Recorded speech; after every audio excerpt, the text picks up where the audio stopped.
Hoy, el doctor Rufino, viejo veterano del ICAP, nos va a hablar sobre una larga experiencia que ha tenido trabajando aquí, 40 años, me mencionabas de temas de antigüedad. Entonces seguramente pues tendrá bastantes cosas que contarnos, y en ese sentido su plática se titula 40 y 20, la vida comienza a los 40, ¿verdad? Y es donde nos hablará pues, justamente su experiencia académica en todos esos años en el SECADE. Le cedo la palabra al doctor Rufino. Muchas gracias, Omar.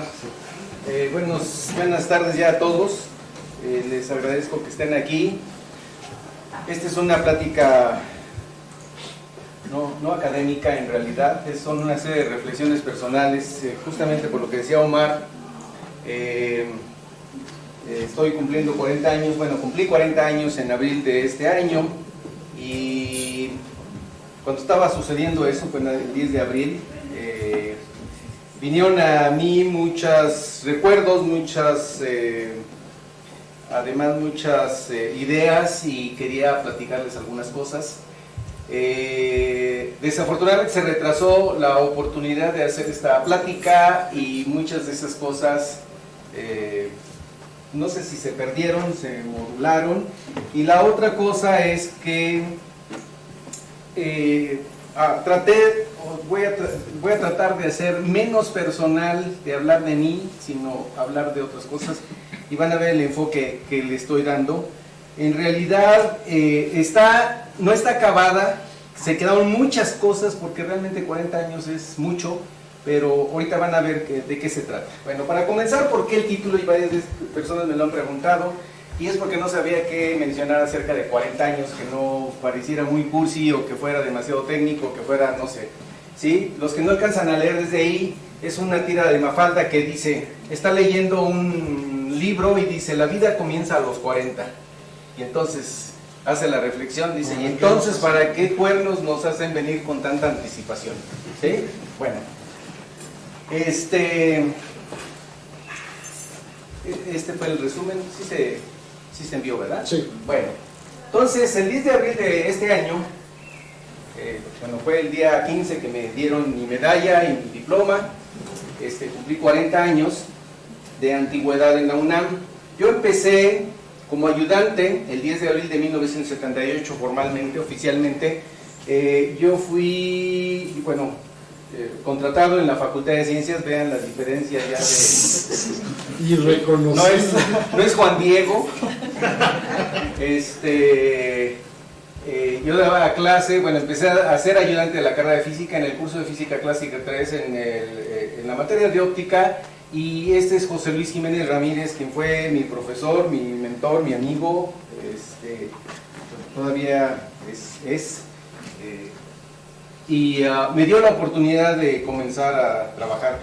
Déjenme comentarles que yo creo que, como probablemente muchos de ustedes, a lo mejor, desde años antes, algunos semestres antes, yo tenía ganas ya de ser ayudante, ¿no? Yo empecé además dando clases particulares, y tenía las ganas de irme a dar clases en una escuela particular, etcétera, ¿no? Bueno, aquí es cuando empecé realmente, en la UNAM. Aquí abajo tengo una línea del tiempo. Esto es 1978, y pueden ver que el anterior es el año actual.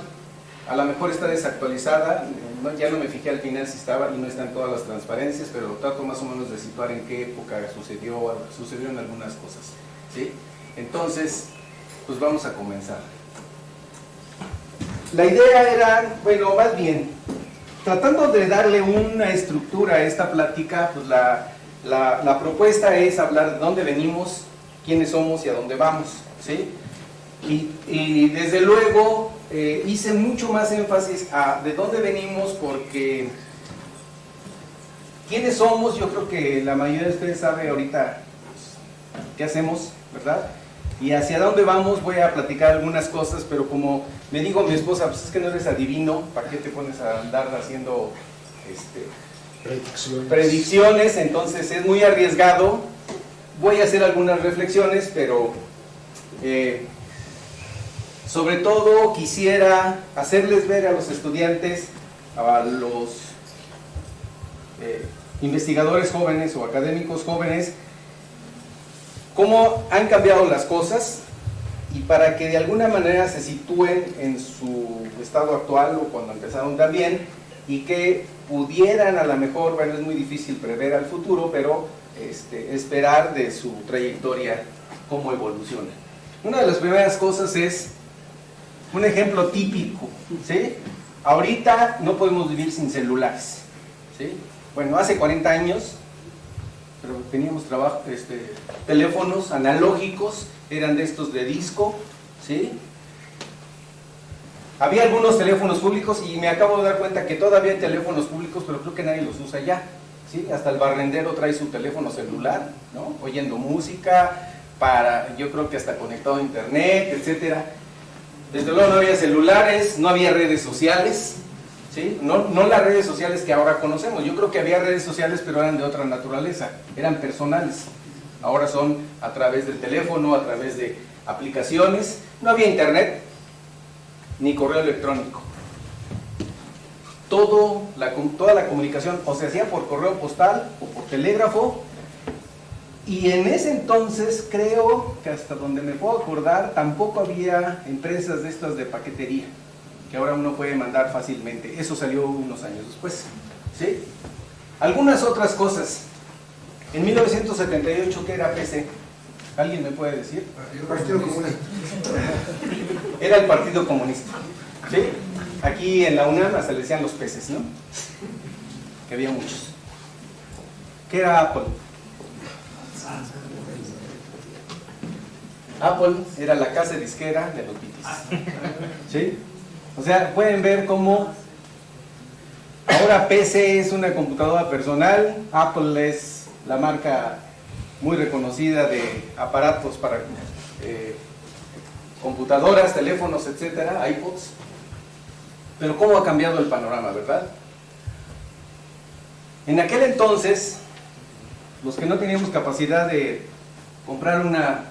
Bueno, ahorita van a ver. Todavía usábamos tablas de logaritmos como estas y funciones trigonométricas, y ahí teníamos que buscar, ¿verdad?, el ángulo cero con no sé cuántos minutos de arco y así, y además de aquí va de 0 a 45 y de este lado va de 0 a 45, o que es equivalente de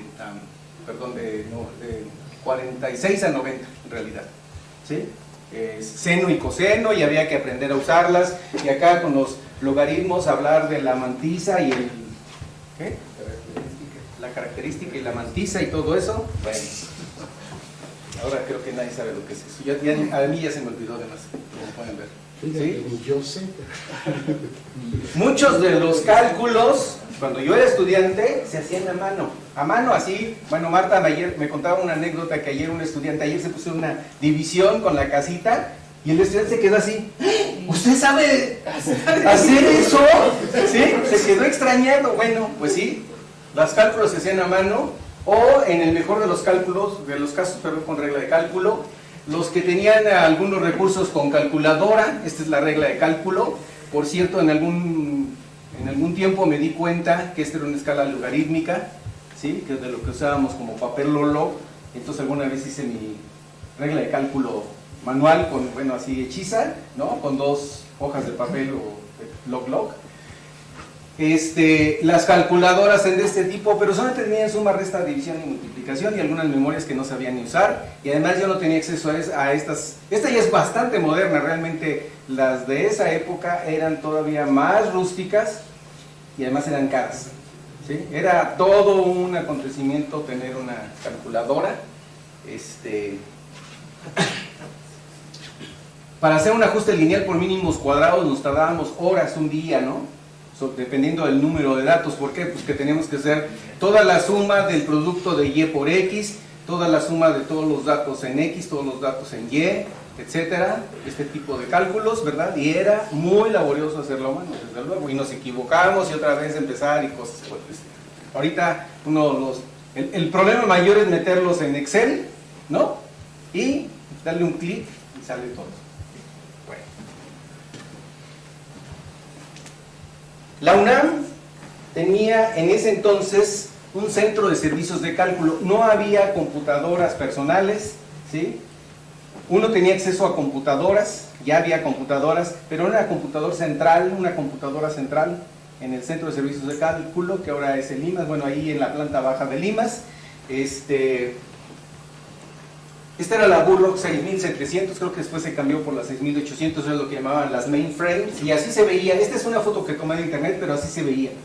Tenía el piso, le llamaban piso falso, tenía que tener aire acondicionado, ¿verdad? Uno llegaba a una ventanita, porque la manera en cómo se programaban estas computadoras era con tarjetas que se perforaban en estas máquinas. Cada tarjeta era una línea de comando. Y imagínense, ¿no? Un programa con miles de líneas de comando, pues llegaba uno así con sus paquetes, ¿no? Teníamos que pagar como estudiantes nuestro tiempo de CPU, creo, espero no equivocarme, pero uno pagaba como,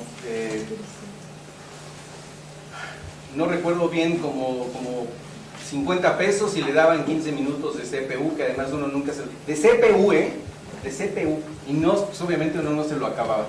Pero además había diferentes prioridades. Los investigadores tenían prioridad 1, luego venían los ayudantes de los investigadores, y luego hasta abajo los estudiantes éramos 4 o 5, ¿verdad? Y había otra de estas computadoras en otra parte, en la colonia Narvarte, para llevar toda la nómina de la UNAM y todos los procesos administrativos, imagínense nada más. Bueno, desde luego, pues el mundo era muy diferente, y aquí otra tira de Mafalda, donde le dice a su papá: cuando vos eras chico, ¿qué programa de televisión te gustaba más? Y le decía el papá: cuando yo era chico no había televisión. Papá se queda extrañando. No, se queda pensando y le dice: ¿y entonces para qué eras chico? ¡Qué tonto! ¿No? Así nos ven, creo, ahora nuestros estudiantes. ¿Qué? ¿A poco podemos vivir sin teléfono, sin computadora, sin redes sociales y todo esto? Bueno, un poco el contexto del país, y ahora que andamos con las elecciones. Los partidos políticos de entonces eran el PRI, siempre, el PAN, el eterno contendiente, y estaban otros dos partidos que eran el PAN y el PPS. El Partido Comunista era clandestino, así, no recuerdo en qué época ya se dio el registro, ¿verdad? Sí. El PNT. En 78 logró el registro del PNT. Probablemente, pero bueno, me refiero un poco de lo anterior. El PMT ya es más moderno, pero sí existe. Y después se fundó, o sea, el PSUM, y luego vino... No, pero yo voy por Morena, Pues por ahí anda. Bueno, Bueno, en fin, no nos metamos en esas. Desde luego, y aquí hay una diferencia notable, el PRI ganaba todas las elecciones. Ahora ya el PRI no gana todas las elecciones. Es un cambio importante. Se hagan del PAN. El presidente de ese entonces era José López Portillo, famoso por muchas razones, no me voy a meter en eso. Fue el único candidato en 1976. Fue el único candidato. ¿Sí? Creo que en ese entonces participó Arnoldo Martínez Verdugo, pero sin registro oficial, ¿verdad?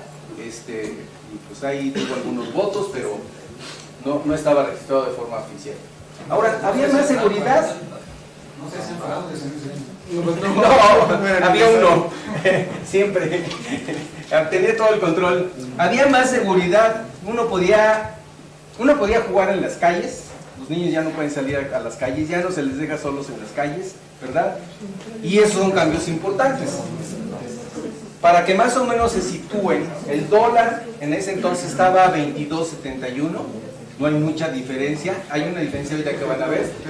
La inflación era del 16.17%, que en ese entonces ya era muy grande, unos años antes no era tan grande, y ahí empezó la etapa inflacionaria muy, muy alta, ¿verdad? El salario mínimo era 103 pesos y cachito diarios, eso eran 3.104 pesos al mes, y yo creo que alcanzaba para más probablemente. Y bueno, muchos años después, el 1 de enero de 1993, cambió la moneda a los nuevos pesos con un tipo de 1000 a 1. Esto lo sitúa de que estos los pesos antiguos y ahora tenemos pesos nuevos, ¿sí? ¿Qué pasaba en la UNAM? El rector era Guillermo Soberón Acevedo. Aquí voy a ponerse lo que pasaba en 78 para comparar, y aquí lo que tenemos actualmente en 2018. Desde luego, el rector actualmente es Enrique Graue. El director del Centro de Instrumentos, y ahorita voy a hablar un poquito más del Centro de Instrumentos, era Héctor del Castillo González, el ingeniero Héctor del Castillo González, ¿sí? Y, bueno, el actual director del ICAT, que ya ha cambiado de nombre y de estatus a instituto, es Rodolfo Zanella. En ese entonces el transporte interno en Ciudad Universitaria y el externo era a través de autobuses urbanos. Los autobuses entraban casi todos por Avenida Universidad 3000, la entrada principal, y hacían un circuito hasta llegar al estacionamiento que ahora está en la torre, cerca de Rectoría. Ahí era la estación de autobuses, y dentro de Ciudad Universitaria uno podía subirse y bajarse cuando uno quisiera, eran gratis dentro de Ciudad Universitaria. Ese era el transporte interno, ¿sí? Ahora tenemos el Pumabús como transporte interno, y como transporte externo tenemos, aparte de los autobuses y ahora hay peceras, tenemos el metro y el metrobús que tenemos aquí cerca, ¿no? La población estudiantil total es 283,000 y actualmente son 349,000. Fíjense que no ha cambiado mucho. Y ahorita van a ver una gráfica por año, van a ver, ¿sí? El personal total, estos datos yo los tomé de la agenda estadística de la UNAM, que por cierto es muy interesante, hay datos muy interesantes, pero contaban diferente al personal. Entonces el personal total, y creo que aquí hasta estaban los sindicalizados, el personal administrativo, porque creo que es el total, era 36,000, de investigación 1,246 y docente 18,175, y la mayoría del personal docente era por horas, ¿sí? Algunos eran de tiempo completo.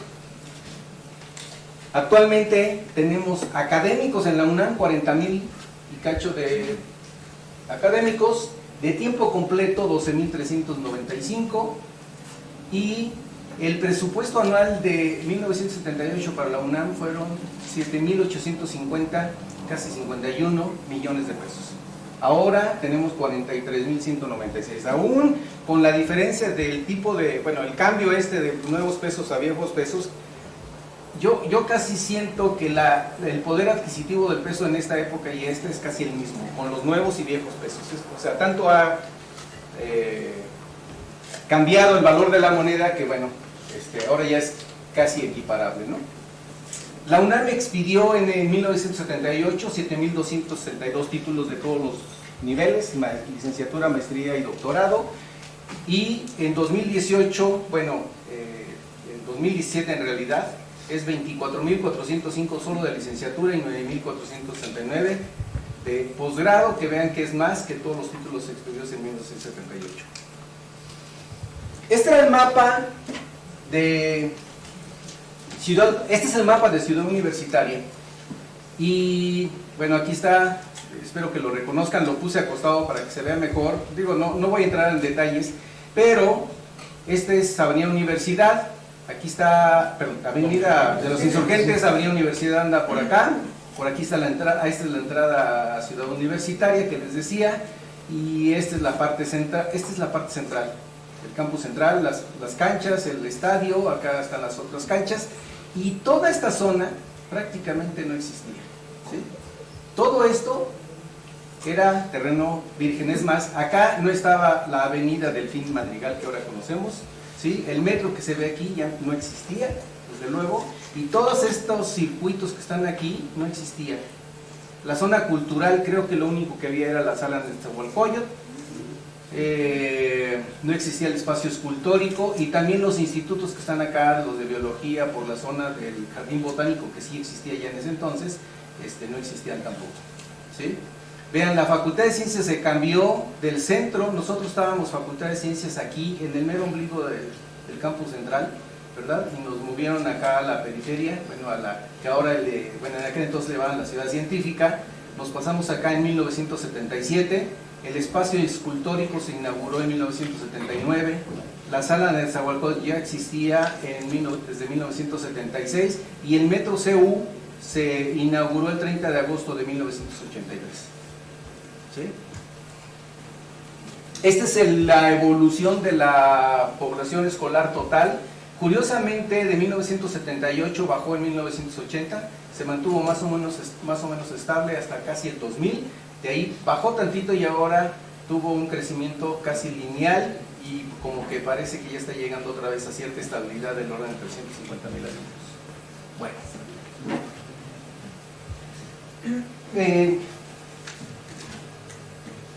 Lo que sigue es, voy a más o menos relatar cosas que sucedieron, algunas relacionadas con el centro de instrumentos, y con ello voy a hablar de algunos acontecimientos. Por ejemplo, el centro de instrumentos se fundó el 15 de diciembre de 1971. Yo ni siquiera llegaba todavía a esta universidad, de hecho se fundó cuando yo era estudiante del CCH. Su primer director fue el físico Sergio Reyes Luján, que duró de 1972 a 1974.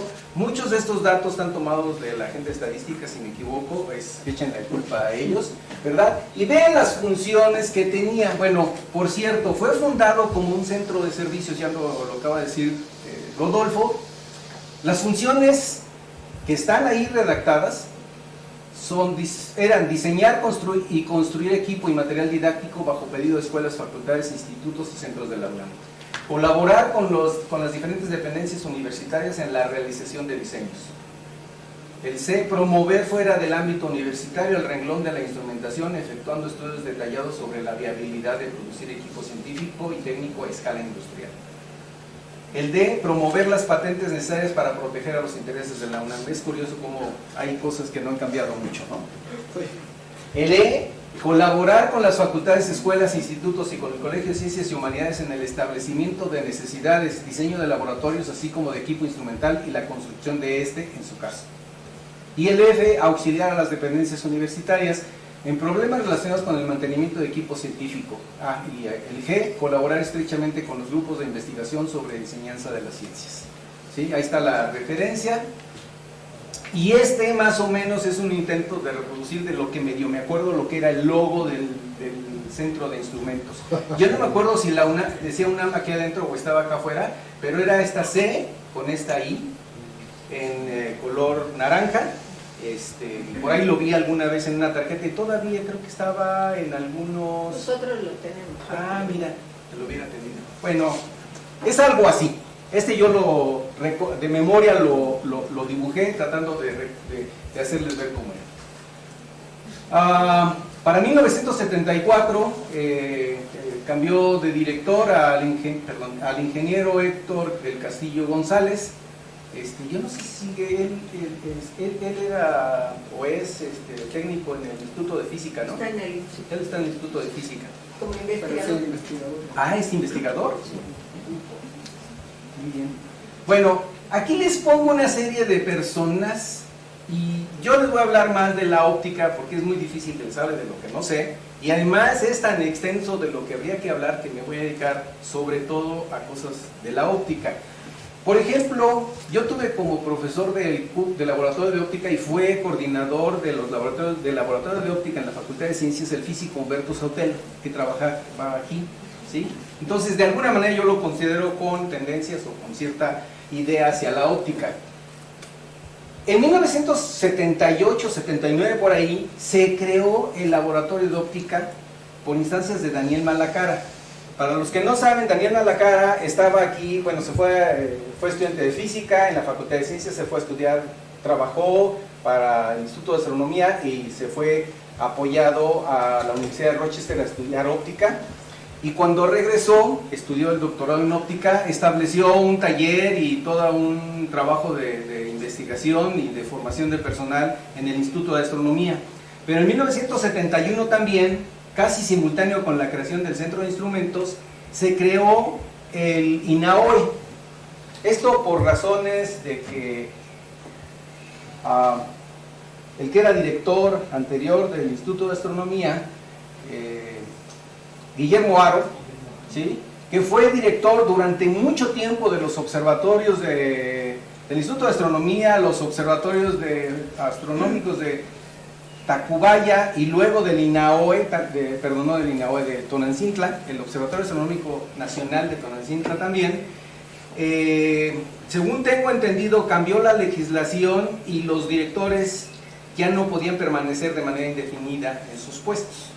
En aquel entonces, hasta que los quitaban o se ponían, renunciaban o se morían o se jubilaban o lo que fuera, era la manera en que algunos de estos directores salían. Entonces, con este cambio de legislación, entró Arcadio Poveda y Guillermo Haro. Es una interpretación personal. Pueden leer los libros de Elena Poniatowska, de La piel del cielo, y hay otro que ahorita no me acuerdo cuál es el otro, que habla sobre Guillermo Haro. Pues estaba acostumbrado realmente al poder y quiso seguir siendo director de algo, tener ese poder, y entonces era muy buen amigo de Hugo B. Margain. Hugo B. Margain era un funcionario, era un secretario de Estado, el secretario de Economía, y entonces era así, hasta lo narra, bueno, a mí me lo cuentan, alzaba el teléfono, oye, ¿sabes qué? Pues que tengo este problema, no te preocupes, ahorita lo arreglamos, y lo arreglaba, ¿no? O sea, Guillermo Haro tenía línea directa con Hugo B. Margain, y Hugo B. Margain pues, lo apoyó mucho para crear el INAOE. Fue de los primeros institutos nacionales que se crearon en el país. Ahora son centros CONACYT. Bueno, pero Daniel Malacara, que se fue con Guillermo Haro a crear el INAOE, se regresó. No sé las razones, pero ya no quiso seguir trabajando en el INAOE, y regresó a la UNAM. Él había sido investigador de la UNAM, y si saben, un investigador que sale de la UNAM o un académico que sale de la UNAM puede después regresar, si no ha sido finiquitado, puede regresar a su puesto anterior siempre y cuando haya plaza, etc. Bueno, pues desde luego Daniel Malacara, con su trayectoria, fue muy bien recibido, y en el Instituto de Astronomía yo entiendo que no había la capacidad, pero se vio mejor que crear el laboratorio de óptica aquí en el centro de instrumentos, y con él se trajo a todos estos, algunos de estos académicos. Gustavo Rodríguez Zurita y Jesús Moya Cesa eran estudiantes recién graduados de maestría del INAOE, y se los trajo él.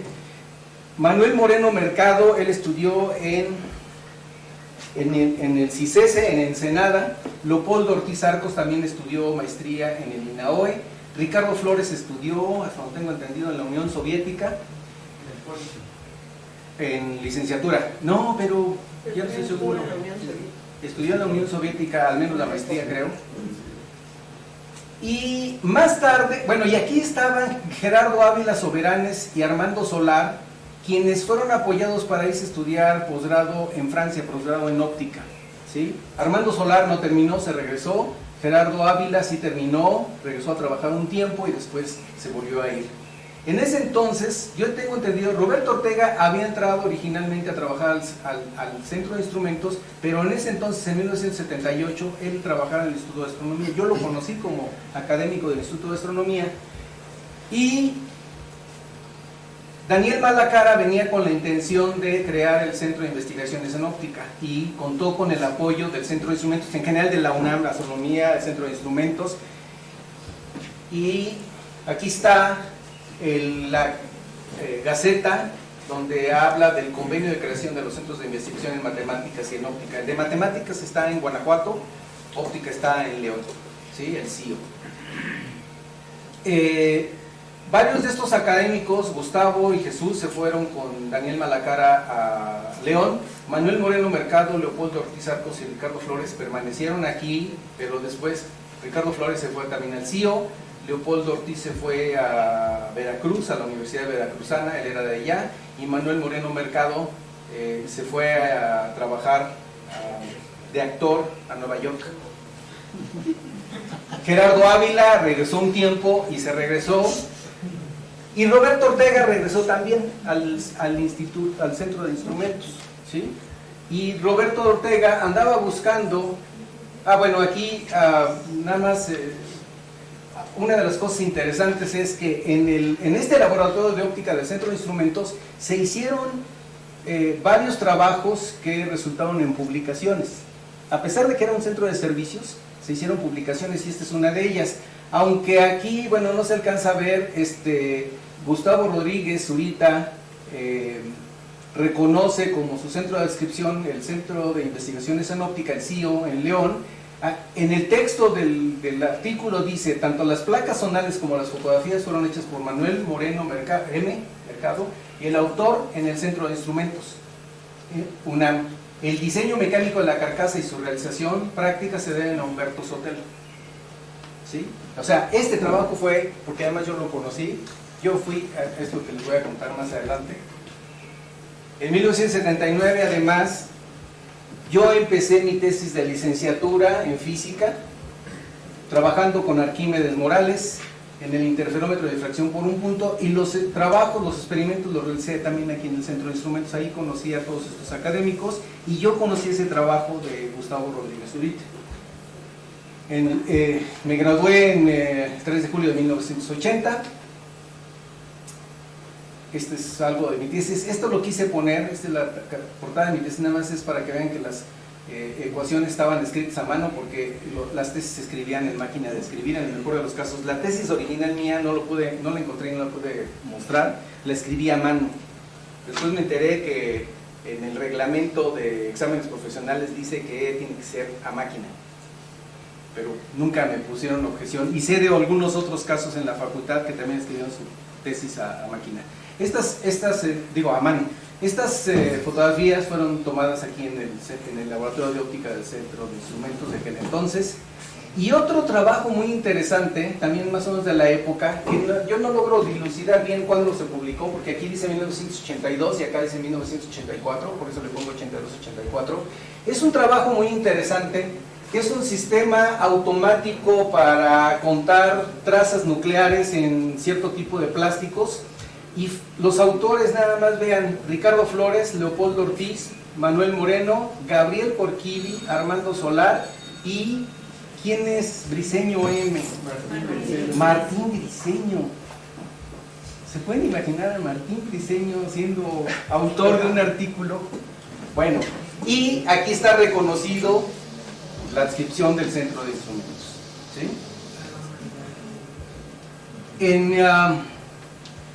Después entró Manuel Esteves Kubli de 1985 a 1989. Yo de 1983 a 1986 estuve trabajando en la Universidad Autónoma de Puebla y regresé a la Facultad de Ciencias en 1986, a finales de 86. Y déjenme comentarles que estando yo en la Universidad de Puebla, Roberto Ortega me invitó, él ya estaba aquí, él era jefe de departamento y me invitó a venirme a trabajar al Centro de Instrumentos. Eso fue en 86.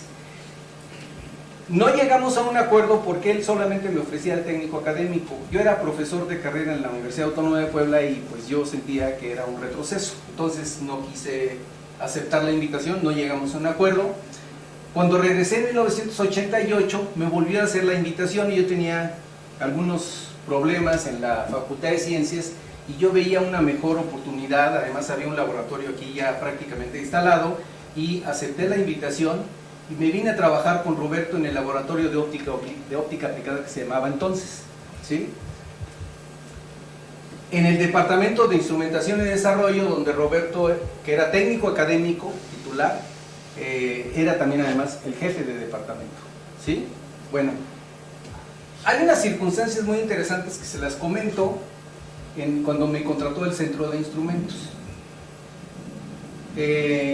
Me contrataron como investigador asociado C para trabajar en deflectometría láser y polarización con prismas de tejado. Ese fue el trabajo inicial que desarrollé aquí. Pero vean, en mi currículum yo solamente tenía maestría, no había obtenido el doctorado, ¿sí? Pero yo tenía 6 artículos más uno enviado, tenía 3 tesis de licenciatura terminadas y una en proceso. Por cierto, la del proceso era Marta Rosete, y ella vino conmigo aquí a trabajar al Centro de Instrumentos. Pero otra cosa importante que yo desconozco, no creo que hubiera demasiados miembros del SNI en ese entonces en el Centro de Instrumentos. Yo ya venía con la categoría de candidato Y además, el único investigador que había en ese entonces era Ricardo Ruiz Bullosa, de manera que yo era el segundo investigador del Centro de Instrumentos. En ese sentido, yo soy el investigador más antiguo en el Centro de Instrumentos. A pesar de Oseguy y de Felipe Lara, son más antiguos que yo en la UNAM, pero en el Centro de Instrumentos yo soy más antiguo. Y además venía con un proyecto de CONACYT aprobado, ¿sí? No me acuerdo ahorita el monto, pero vean, pues no venía, cada vez que lo pienso, no venía tan descobijado. Había también una técnica académica, Genoveva Holguín, no sé si alguno de ustedes se recuerda de ella, pero no duró mucho tiempo, duró un semestre o un año cuando mucho, y ya no continuó en el Centro de Instrumentos. No tengo ni siquiera foto de ella. Los estudiantes de ese entonces, Marta Rosete, que llegó conmigo de la Facultad de Ciencias, Carlos Treviño y Jazmín Carranza, y Antonio Rosales, no estoy seguro, creo que todavía andaba por aquí en esa época. Marta, Carlos y Jazmín. A Carlos lo ven también por aquí, Marta la conocen, y Jazmín tal vez poco la conocen, pero también andaba por aquí. Y no había estudios de posgrado en óptica, ¿sí? Esa era otra circunstancia que había que trabajar duro para poder tener estudiantes de óptica. En esa época más o menos también es importante, y pasaron tres cosas que fueron desde mi punto de vista cruciales para el buen desarrollo de la vida académica de la UNAM.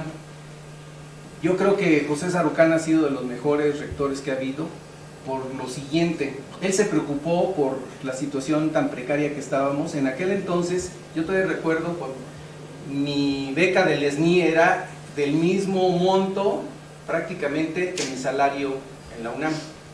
Entonces, sin SNI uno no podía vivir, ¿sí? Ahora uno, pues, es muy bueno, pero no es algo de vida o muerte. En aquel entonces yo pensaba que si no me daban el SNI cuando ingresé por primera vez, me iba a dedicar a taxista o alguna otra cosa. Entonces, una de las cosas importantes que estableció José Sarucán fue el programa de primas al desempeño del personal académico, el PRIDE, ¿sí? Porque eso nos vino a ayudar mucho con nuestro salario, ¿sí? A dar una estabilidad económica que antes no teníamos. También estableció por primera vez el programa de apoyo a proyectos de investigación e innovación tecnológica, que yo no estoy seguro si se deben a José Sarucán, pero más o menos fue la época que le tocó a él, o si ya venía de antes.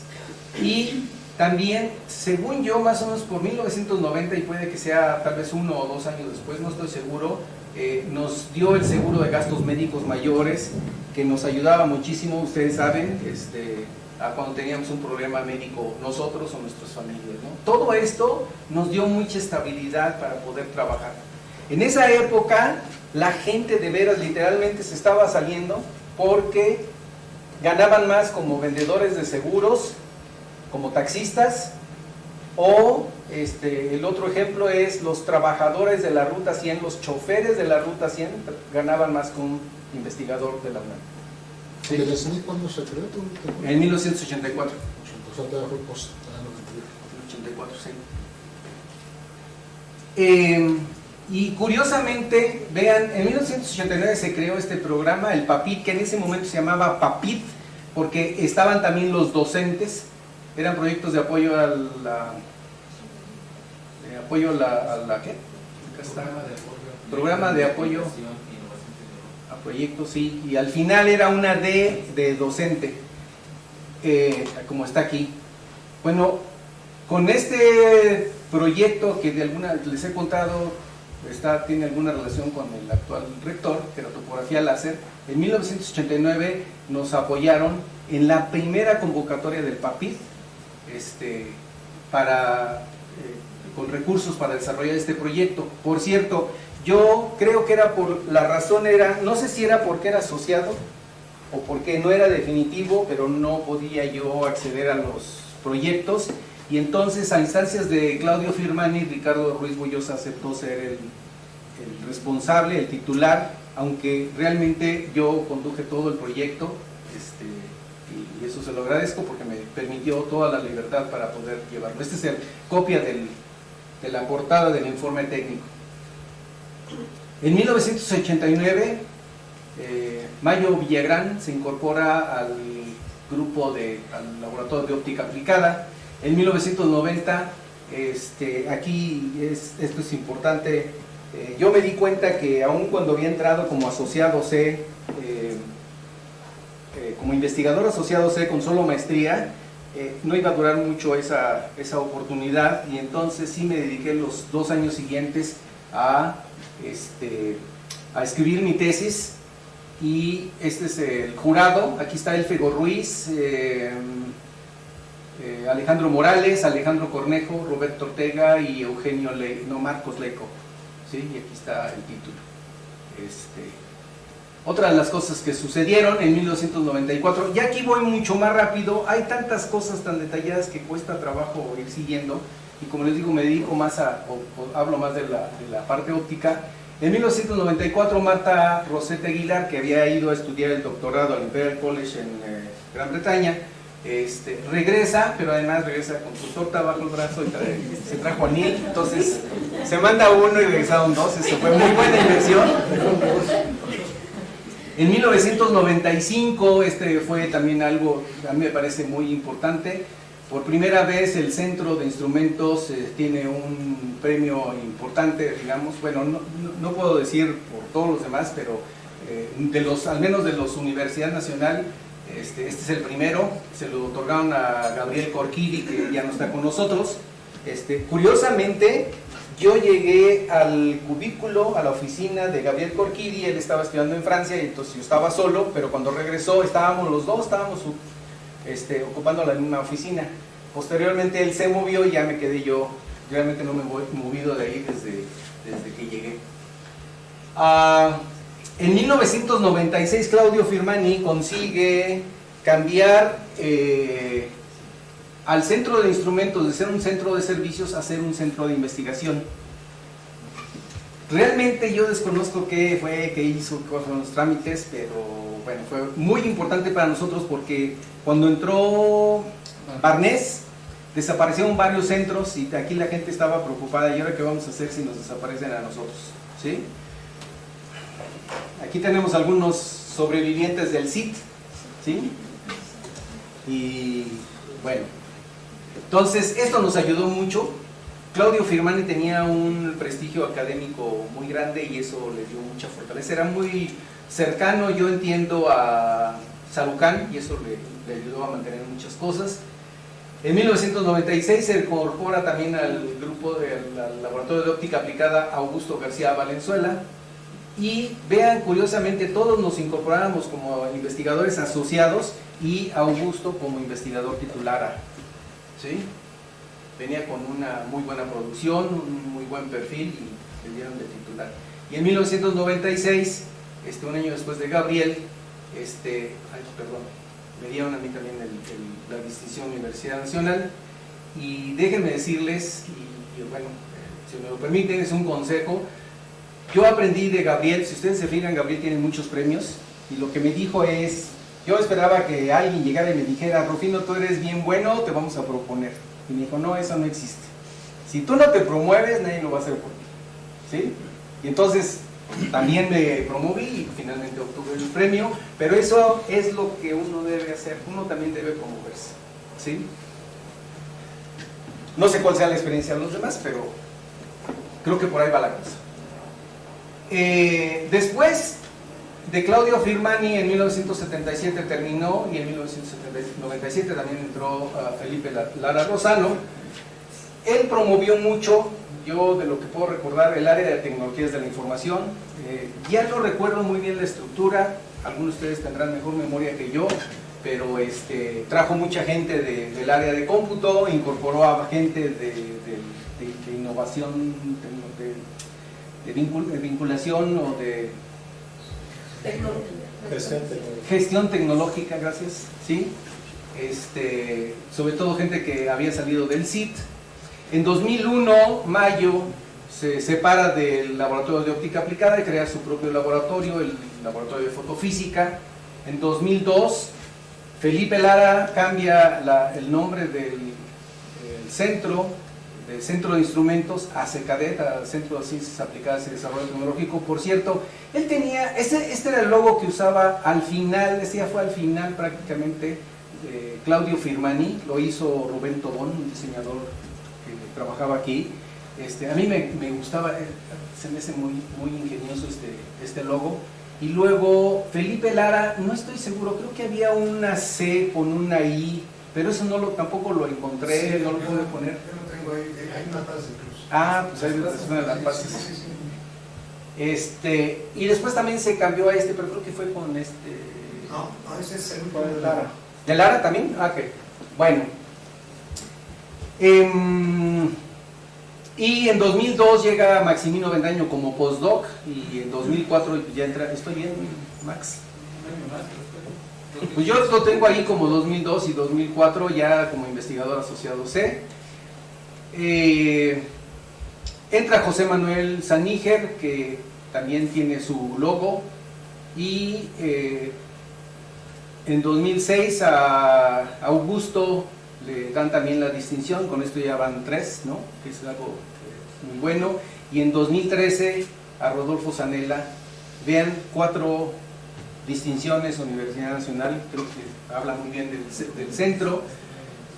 Y aquí estamos más o menos varios estudiantes. Por cierto, si por aquí anda Mario y Manuel, Mario sí está, no los incluyo porque ellos llegaron de otra manera, entonces me cuesta mucho trabajo seguirlos.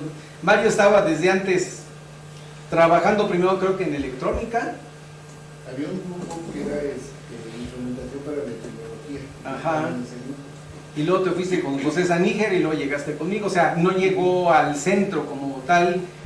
Manuel llegó como estudiante, después como técnico y ya finalmente ahora es investigador. Entonces es más difícil poner una fecha precisa y darle el seguimiento adecuado.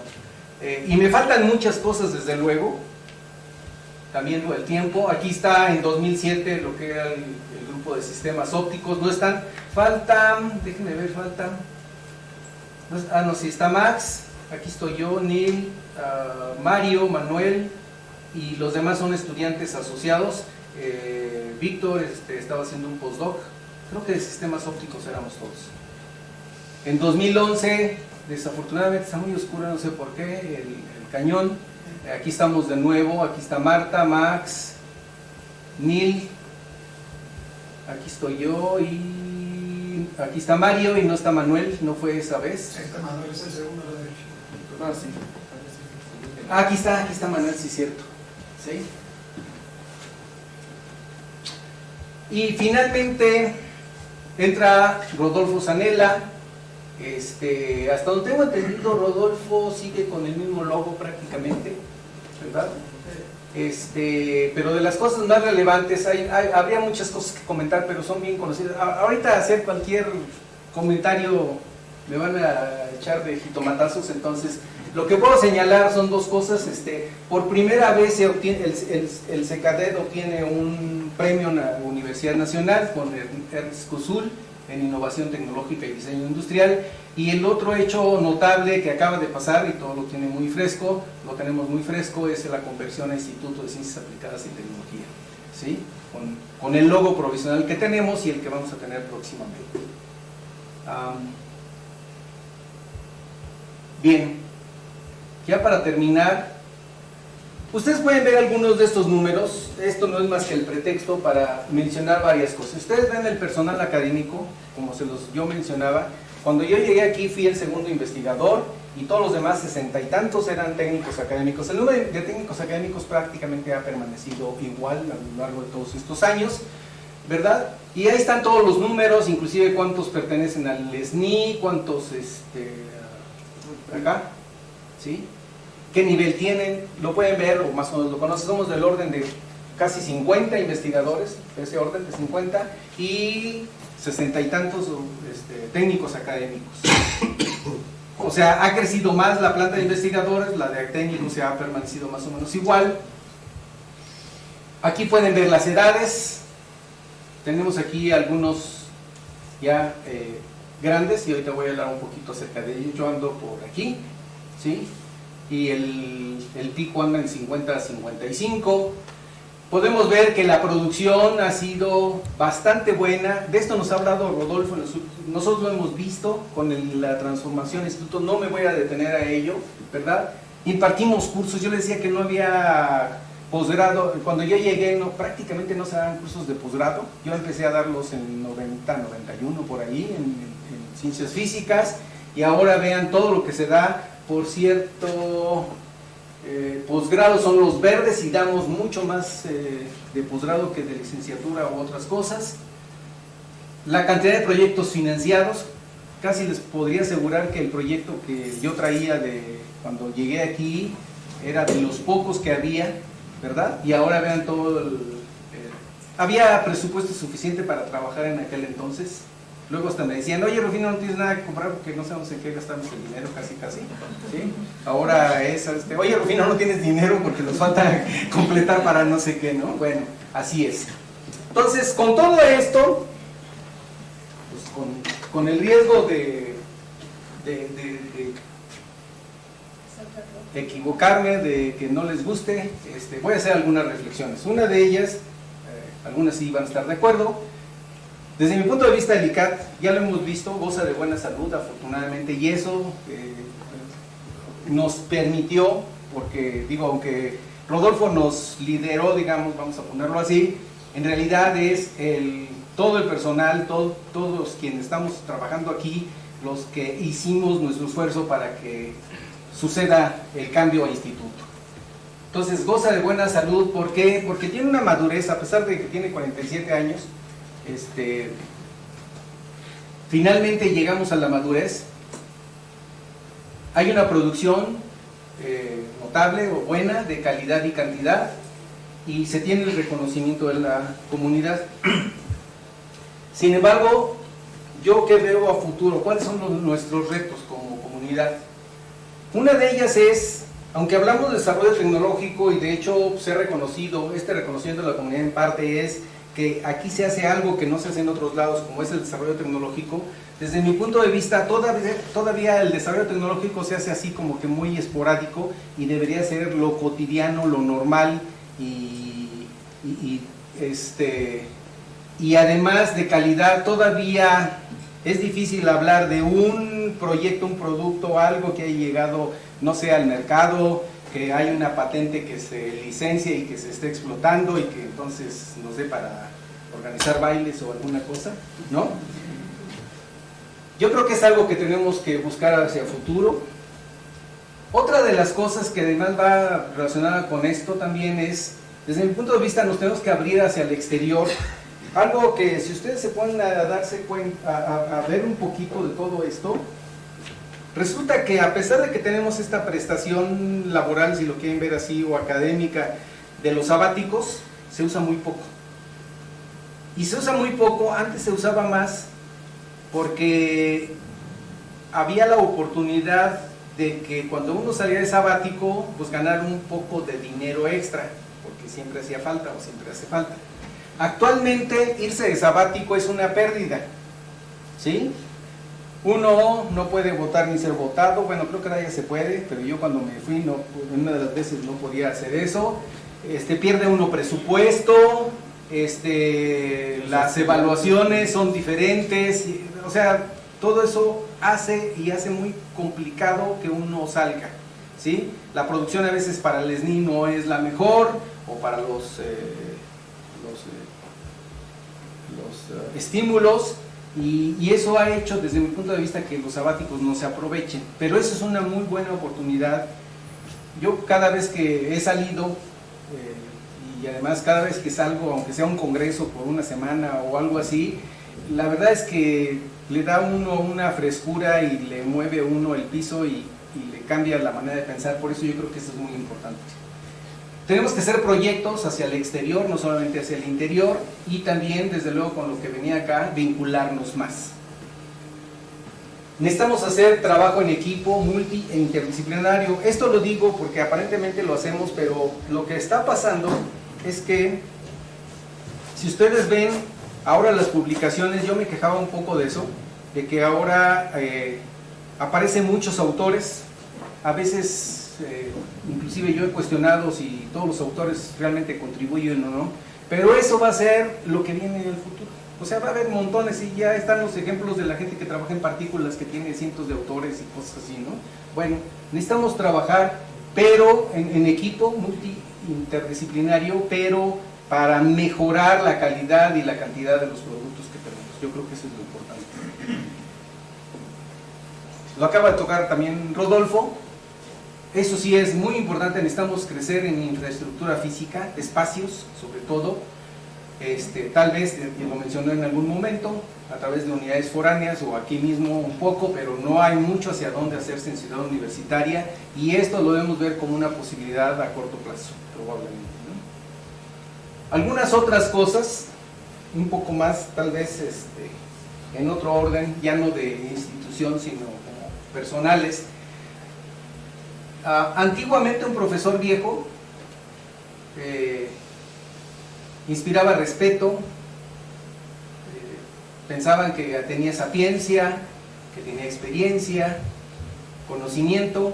El problema es que ahora el conocimiento ha perdido su valor, ¿sí? ¿Por qué? Porque el conocimiento, la información, ahora está en internet. Entonces, ¿ya para qué quiere un profesor viejo? ¿No? Pues lo puedo obtener toda la información en internet y de otra forma. Un profesor joven que nos da, vienen con mucha energía, con mucho ímpetu, nos traen novedad porque traen nuevas cosas de lo que aprendieron durante su postdoc, durante su doctorado, traen nuevas líneas de trabajo al instituto, y entonces yo lo que he sentido, todavía yo no lo siento en lo personal, pero he visto con los profesores ya más grandes, cuando les empiezan a decir que ya se tienen que jubilar, empiezan a sentir que esto ya no vale, ¿sí? Se sienten que son considerados hasta un estorbo, o sea, yo creo que eso habría que buscar la manera de cómo darles un reconocimiento, cómo no hacerles sentir eso. Ahora, yo sí estoy seguro, y yo lo tengo previsto, espero que no me falle, que en algún momento me tengo que retirar cuando ya no pueda aportar de manera adecuada, pero ¿qué necesitamos también? Desde mi punto de vista, viendo la historia, necesitamos un mayor salario, pero salario real, no estímulos. O sea, debemos tener estímulos, creo que no es mala idea, pero nuestros estímulos son, como les decía, cuando les dije, el SNI era como el 50% de mi salario, pues ahorita nuestro salario es como la mitad de todo nuestro ingreso. Lo demás son estímulos, SNI y otras cosas. Sí, probablemente. Y eso pues hace complicada la situación personal. Un mejor plan de jubilación. Ahorita no sabemos cuánto tiempo va a durar el plan que existe actualmente. La pérdida de salario se reduce. Sin el plan de la UNAM se puede reducir como una quinta parte el salario, ¿verdad? Con el plan de la UNAM puede ser como a un 40 o a un 50%, que uno dice, bueno, pues está bien, ya me voy a hacer la idea, pero creo que debería ser mejor. No es fácil, es complicado. Debemos mantener el compromiso. Esto sí es como instituto, mantener el compromiso, como personas, pero como parte del instituto, mantener el compromiso. Algo que también creo es, si damos clase, dirigimos tesis, la pregunta es, ¿realmente estamos atendiendo a los alumnos? Yo veo muchos alumnos que andan por ahí, uno les pregunta, ¿y qué estás haciendo? Pues no sé, pero bueno, ¿no? Están medios, yo a veces los siento medio perdidos, y yo creo que tenemos que mejorar en el trabajo docente, darle más atención a los alumnos, pero también en parte se debe a que eso no es valorado. O sea, es valorado que tengamos horas de clase y las damos, ¿sí? Pero no la calidad de nuestro trabajo docente. Bueno, muchas gracias.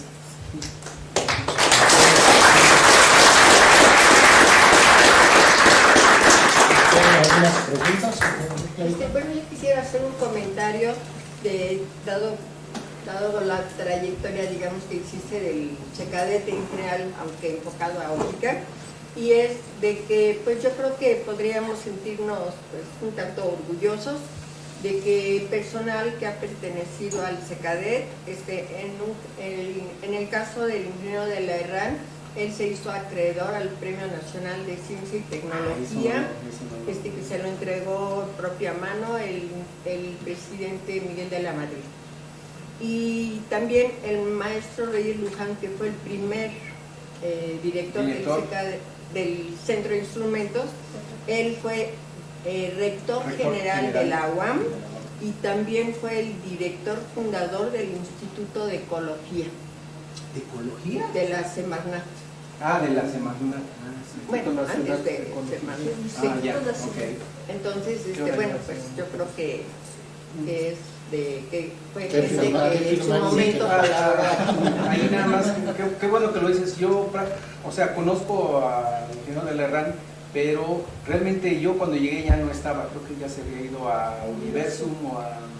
Sí, ha estado muy vinculado. O duró muy poquito, yo Sí, prácticamente no lo conocí aquí.